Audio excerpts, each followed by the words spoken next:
BJP का जो केंद्रीय नेतृत्व है वो कभी नहीं चाहता है कि नीतीश जी के साथ हम अपनी सरकार बनावे, और सत्ता की चाबी किसके पास? नीतीश कुमार के पास। इसलिए ये जब खेला चलेगा, हुलास पांडे के घर पे ईडी की छापेमारी चल रही है। हुलास पांडे कौन है? चिराग के करीबी नहीं, चिराग के करीबी लोग हैं। सर पॉलिटिक्स है, वो पॉलिटिक्स अभी चुनाव समय आ रहा है तो ये चलेगा, ये और भी बढ़ेगा और ये और भी बढ़ेगा।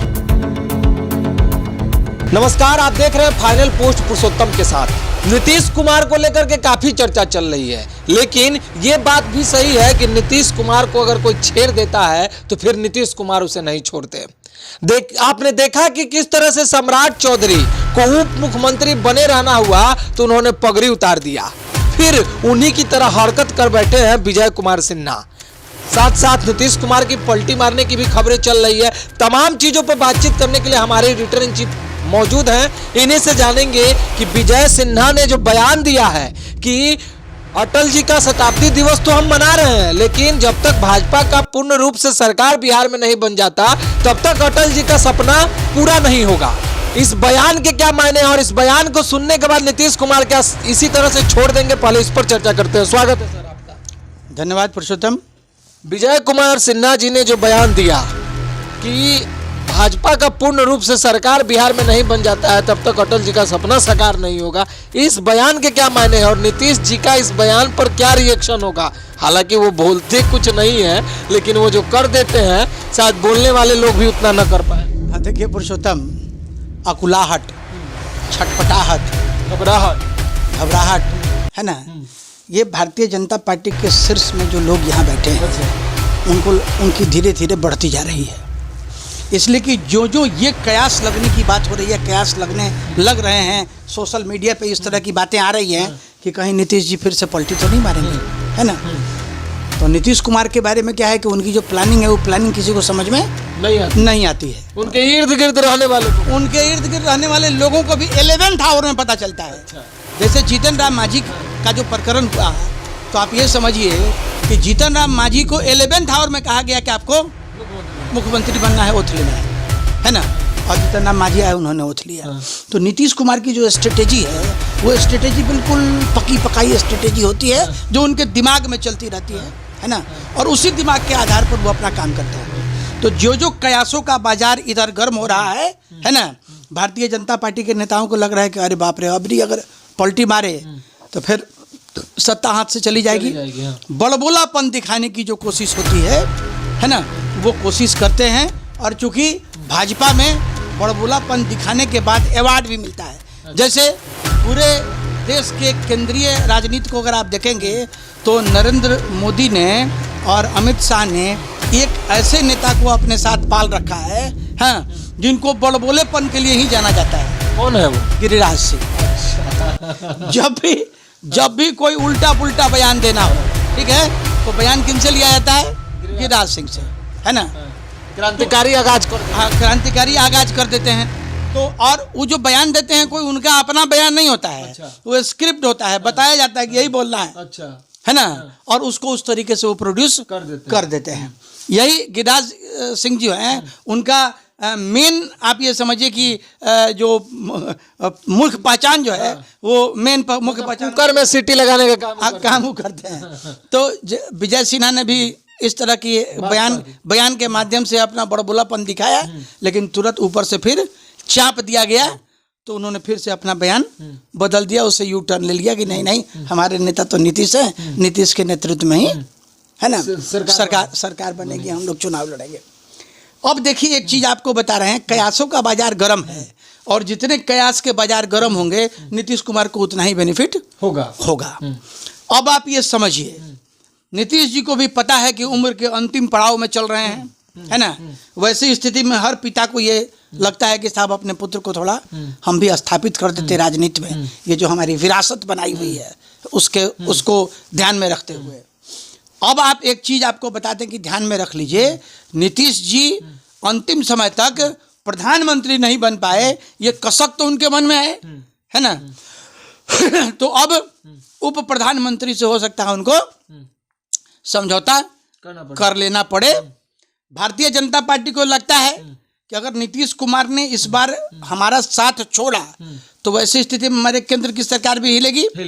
राष्ट्रीय जनता दल जितना ज्यादा प्रेशर जनरेट करेगा, ठीक है, नीतीश जी को उतना ही बेनिफिट होगा।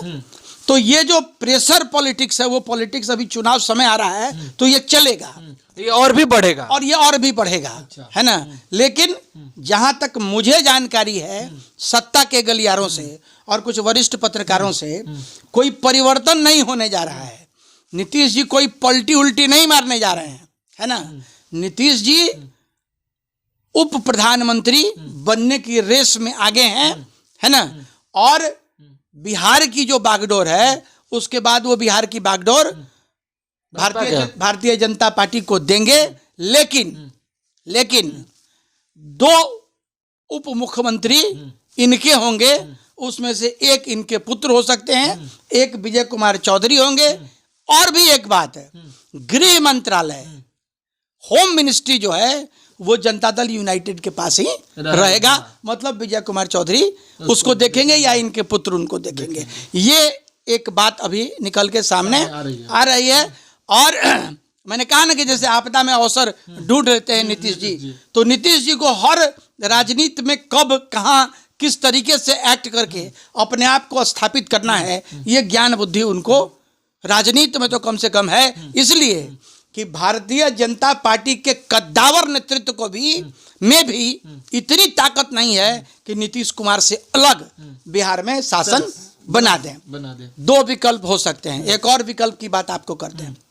बहुत तेजी से अंदर खाने में ये बात चल रही है कि काहे नहीं लालू यादव ये ऑफर दे दे भारतीय जनता पार्टी को कि भाई हम ही तुम्हारा साथ दे देते हैं, तुम हम ही को अपने साथ जोड़ लो।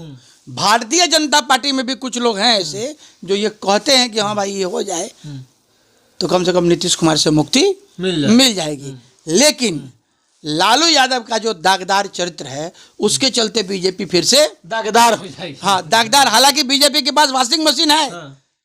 अरे दागदार चरित्र तो आपको बता देने, हेमंत बिश्व शर्मा को ले लीजिए, अजीत पवार को ले लीजिए, है ना। कई ऐसे नाम हैं राजनीति में जिन्होंने बीजेपी के वॉशिंग मशीन में नहा के अपना सारा पाप जो है वो पाप धो दिया है। तो लालू जी का भी धोआ जाएगा। तो ऐसी संभावनाएं भी बन सकती हैं। राजनीति में कौन किसका मित्र कौन किसका शत्रु, जब मुफ्ती मोहम्मद सईद ये रूबिया, क्या नाम उसका, पीडीपी महबूबा मुफ्ती के साथ भारतीय जनता पार्टी अपना सरकार बना सकती है, तो वैसे स्थिति में लालू जी के साथ नहीं बना सकती है ना। ऐसा दिखता है। तमाम तरह की कयास लगाई जा रही हैं, बातें चल रही हैं। एक बात जो शुरुआत के दिनों से जहां से ये चीज सब शुरुआत हुई, अमित शाह ने जो कह दिया कि भाई पार्लियामेंट्री बोर्ड तय करेगा कि मुख्यमंत्री बिहार का कौन होगा, ये डिस्क्लोज हम नहीं करेंगे। उसके बाद से आप देखिएगा कि जदयू के नेता से ज्यादा भाजपा के नेता ये कह रहे हैं कि हमारे सूत्र बताते हैं कि कल 3 बार अमित शाह ने टेलीफोन नीतीश जी को किया और नीतीश जी ने फोन नहीं उठाया। वही बात मैं कह रहा हूं कि एनडीए के भाजपा के सारे बड़े नेता, छोटे नेता, विधायक, सभी लोग ये कह रहे हैं नहीं नीतीश जी हमारे नेता हैं, नीतीश जी के नेतृत्व में हम चुनाव लड़ेंगे। ये क्या चल रहा है? अमित शाह कह देते हैं पार्लियामेंट्री बोर्ड तय करेगा और बड़े छोटे नेता कह रहे हैं कि नहीं नीतीश जी के नेतृत्व में लड़ेंगे। अब एक बात आप समझिए, अभी मोहन भागवत ने एक बयान दिया, ठीक है। एक दृष्टिकोण से अगर आप देखें तो मोहन भागवत का बयान वाकई एक अच्छा बयान है, एक संतुलित बयान है। वो बयान ऐसा है कि देश में गृह युद्ध की स्थिति पैदा नहीं हो, है ना, इसको लेके वो बयान है। सद्भावना की बात, सद्भावना की बात। अब हमको एक बात बताइए, देश में गृह युद्ध की स्थिति पैदा हो जाए तो नुकसान किसका होगा? देश का नुकसान होगा, देश की तरक्की रुक जाएगी। तो मोहन भागवत का विजन है। अब ये समझिए कि उसमें अमित शाह ने क्या गेम किया। अमित शाह ने जितने साधु संत थे उस साधु संत को सामने खड़ा कर दिया। खड़ा करने के पीछे क्या उद्देश्य था? उद्देश्य सिर्फ और सिर्फ यही था कि एक तो अमित शाह का जो बयान अंबेडकर को लेके आया वो बयान दब जाए, है ना, और उसकी जगह पे ये बातें चलने लगे। मतलब इसको ज्यादा तवज्जो मिले। आप देख लीजिए टीवी चैनल्स पे भी तवज्जो भी इसी को मिल रहा है ना। और हमको तो एक बात समझ में नहीं आती है, एक एक खबर को 10-10 दिन तक दिखाते दिखाते पेर दिया जाता है। तो फैक्ट समझिए कि अब तो हम लोग जैसा आदमी भी न्यूज बहुत बार नहीं सुनते हैं, एक बार देख लिए और एज्यूम कर लिए कि अब यही खबर जो है चलेगी दिन भर, है ना। तो आप ये देखिए कि उस तरफ से ध्यान को भटकाने के लिए ये भागवत वाला जो मुद्दा था और उसमें जो साधु संत को ठीक उसी तरह यहाँ भी किया गया है, ठीक उसी तरीके से यहाँ भी किया जा रहा है कि ध्यान को भटकाया जाए, मुद्दे से भटका के और चुनाव को अपनी तरफ खींचने का प्रयास हो। आपको बता दें, बीजेपी का जो केंद्रीय नेतृत्व है वो कभी नहीं चाहता है कि नीतीश जी के साथ हम अपनी सरकार बनावे।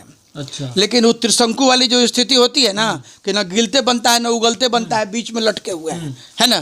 तो नीतीश जी ने भारतीय जनता पार्टी को भी त्रिशंकु बना के लटका दिया है ना, कि जब तक मैं हूं बिहार का मालिक मैं, तुम छोटे भाई की भूमिका में रहो, कोई दिक्कत नहीं है, और नहीं तो हमारे पास छोटे भाइयों की और भतीजों की कमी नहीं है। यानी हमारा दरवाजा खुला हुआ है, हमारे दोनों हाथ में लड्डू है, दोनों हाथ में लड्डू। हाँ ठीक है, एक हाथ में मनेर का लड्डू है, एक हाथ में गोंद का लड्डू है, हाँ दोनों मीठा अद्भुत है। और जब चाहेंगे जिसको खाएंगे, जब चाहेंगे तब जिस तरीके, इसलिए कि सत्ता चाहिए ना, और सत्ता की चाबी किसके पास? नीतीश कुमार के पास। इसलिए ये जब खेला चलेगा। एक चीज आपको और बता दें, एक जो कॉम्बिनेशन लालू यादव वाला था, इस बीच अगर किसी जैसे विजय कुमार सिन्हा का जो बयान आ गया, इस तरह की बयान अगर सामने आएगी, कोई नेता बड़पोलापन में कुछ नीतीश कुमार के अगेंस्ट में भाजपा के बोले, तो फिर नीतीश कुमार तो छोड़ देंगे साथ। नहीं देखिए, किसी नेता उता के बोलने से नहीं छोड़ेंगे, लेकिन आपको बता दें कि केंद्रीय नेतृत्व ने स्पष्ट तौर पे बिहार के जितने भी नेता हैं उनको समझा दिया है, एक लाइन का बयान नीतीश कुमार के खिलाफ नहीं आना चाहिए।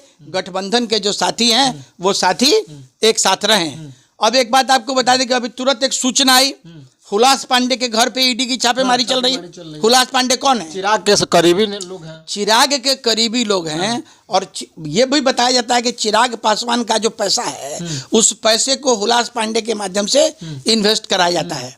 तो बीजेपी क्या है कि बीजेपी अभी अपने जितने एलीज है ना, उन सारे एलीज के ऊपर ईडी और सीबीआई का धमक दिखाए रखते हैं कि बेटा औकात में रहो, नहीं तो इलाज तुम्हारा। फिर बीजेपी को ये समझ क्यों नहीं हो रही है कि इन्हीं लोगों के बदौलत हमारी सरकार भी तो चल रही है? ये मानने को बीजेपी तैयार नहीं है। अच्छा, देखिए एक चीज आपको बताएं, वामपंथ दक्षिण पंथ, ठीक है, तो वामपंथ तो हिंदुस्तान में कंप्लीट खत्म हो गया, एक सेकुलर पंथ है जिसमें वामपंथ दक्षिण पंथ दोनों का मिश्रण है, ठीक है। अब आप ये समझिए कि जो वामपंथ और दक्षिण पंथ दोनों का जो मिश्रण है, ये हो गया आपका इंडी गठबंधन, है ना, और एक हो गया आपका भारतीय जनता पार्टी जो कि कंप्लीट राइटिस्ट अप्रोच है, कंप्लीट राइटिस्ट सोच वाले लोग जो हैं उन्हीं के साथ इनका गठबंधन है। उसमें एगो नीतीश कुमार है ना, जो एक सेकुलर छवि के लोग हैं। तो आपको बता दें कि बीजेपी कतई ये मानने को तैयार नहीं है कि उनकी वजह से हमारी सरकार है। ये आदत जो लग गया है 10 साल फैसला लेने का अपने भरोसे, अपने कलम से, वही आदत जो है बार बार इनको धके। नहीं, एक चीज और आपको बता दें, हुलास पांडे के यहाँ छापेमारी, नीतीश जी के करीबी थे पदाधिकारी संजीव हंस, उनके यहाँ छापेमारी, कुछ और लोग टारगेट लिस्ट में हैं, ठीक है। ये एक प्रेशर पॉलिटिक्स, ये सब बीजेपी ये सब खेल खेलती है ना। लेकिन नीतीश जी को भी समझ में आता है कि कहाँ से कैसे किस गेम को कैसे चेंज करना है, वो चेंज करने में वो सक्षम है और वो कर भी लेंगे। चलिए सर, बहुत बहुत धन्यवाद आपका।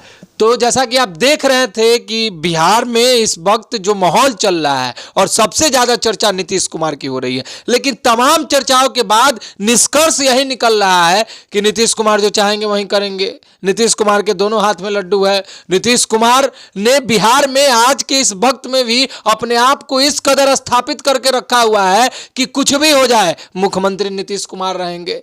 अब देखिए उनके समर्थक जो दल है वो रहते हैं या बदलते हैं, नीतीश कुमार पलटी नहीं मारने जा रहे, नीतीश कुमार वहीं रहेंगे, यानी मुख्यमंत्री वहीं बने रहेंगे। समर्थक जो दल है उसमें अगर बदलाव आता है, विपक्ष बदल जाता है, तो इस पर हमारी पैनी नजर है, हम उस खबर को भी सामने लाएंगे। तब तक बने रहिए आप हमारे साथ, देखते रहिए फाइनल पोस्ट। बहुत बहुत धन्यवाद।